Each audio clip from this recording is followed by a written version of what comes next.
नमस्कार भाइयों, यह है मेरा दूसरा वाला खेत। देख सकते हैं आप कितना घास बना हुआ है। ये अभी बेड मेकर के बेड के ऊपर ये लगाई हुई फसल है। तो देख सकते हैं आप कौन से वैरायटी का घास है इसमें और कौन से स्टेज में है। अभी मैं इसमें हर्बिसाइड का स्प्रे कर रहा हूँ और हर्बिसाइड है स्वीप पावर और पैरानेक्स। स्वीप पावर यूपीएल का बहुत ही फेमस हर्बिसाइड है, वो आपको कहीं भी मिल जाएगा और आपको पता ही होगा। और जो पैरानेक्स होता है वो आदमा कंपनी का है, उसमें है। अगर यदि मैं दोनों ही जो दवाई के नाम अभी बताए इसमें कौन सा कंटेंट है, अगर वो मैं आपको बता दूं तो आपको समझने में आसानी होगी। तो स्वीप पावर जो हर्बिसाइड है उसमें है ग्लूफोसिनेट अमोनियम, और जो अपना पैरानेक्स है उसमें है पैराक्वाट डाइक्लोराइड, जो कि एक 300, 350 और 400 के रेंज में मिलता है। और स्वीप पावर जो होता है वो 600 से लेकर 650 के रेंज में आपको कहीं भी मिल जाएगा। तो इन दोनों का यूज़ मैं कॉम्बिनेशन बनाकर ये स्प्रे कर रहा हूँ, क्योंकि स्वीप पावर जो अपना होता है वो 3-4 दिन में 4 से 7 दिन तक लेता है घास को मारने के लिए।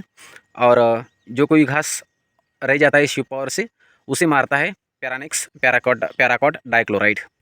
तो होता क्या है भाइयों, वैसे जो अपना पैरानेक्स है वो भी घास को तुरंत ही मारता है। यदि आप सुबह को का घास के ऊपर स्प्रे करते हो पैरानेक्स का पैराक्वाट डाइक्लोराइड का, तो शाम होते होते आपको रिजल्ट दिखा देगा पैरानेक्स। लेकिन स्वीप पावर रिजल्ट दिखाने के लिए 4 से 7 दिन का टाइम लेता है। और क्या करता है भाइयों, मोड ऑफ एक्शन का कैसा है पैरानेक्स का, कि जितने भी घास के ऊपर ही जले पड़ेगा तो उस घास को तुरंत ही उसी दिन वो घास के पत्ते को जला देगा। लेकिन पैरानेक्स का ड्रॉबैक क्या है कि भाइयों, कि कुछ घास जलने के बाद भी फिर से ग्रो कर उठती है, उसको मार देता है स्वीप पावर। और स्वीप पावर से जो घास बचता है उसे मार देता है अपना पैराक्वाट। तो ये कॉम्बिनेशन की जो जोड़ी है, तो मैं अभी देख सकते हैं आप। लेकिन पैरानेक्स का एक ड्रॉबैक बहुत है भाइयों, बहुत बड़ा ड्रॉबैक है, और अपने फसल के लिए ख़तरा भी आप बोल सकते हैं।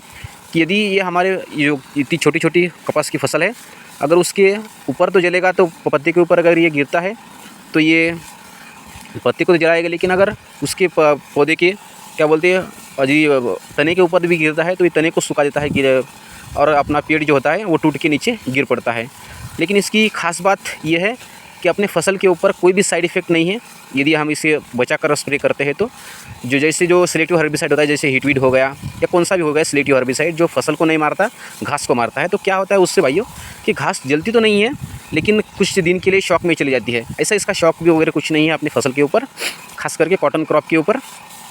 तो इसलिए मैंने ये कॉन्टैक्ट हर्बिसाइड लिया है स्वीप पावर और पैरानेक्स।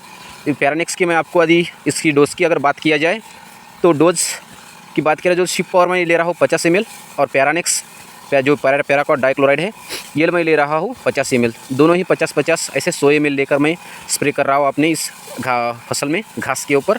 तो देख सकते हैं आप, मैंने ये शील्ड लगाया हुआ है ताकि अपनी जो ये छोटी छोटी फसल है फसल के ऊपर ना गिरे और जिससे कि फसल ना जले।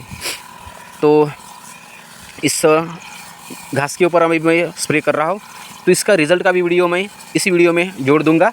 तो इस जो मैं सभी स्प्रे कर रहा हूँ स्वीप पावर और पैरानेक्स दोनों का जोड़ी, तो इसका रिज़ल्ट देखने के लिए लास्ट तक बने रहिए।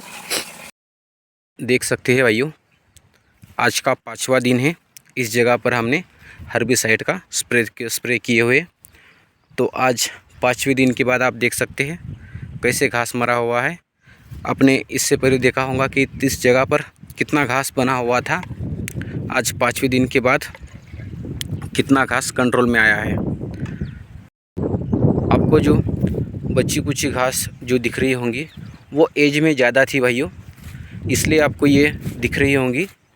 और इसके ऊपर स्प्रे नहीं हुआ, इसके तने के ऊपर घास स्प्रे हुआ है लेकिन इसके ऊपर घास स्प्रे नहीं हुआ।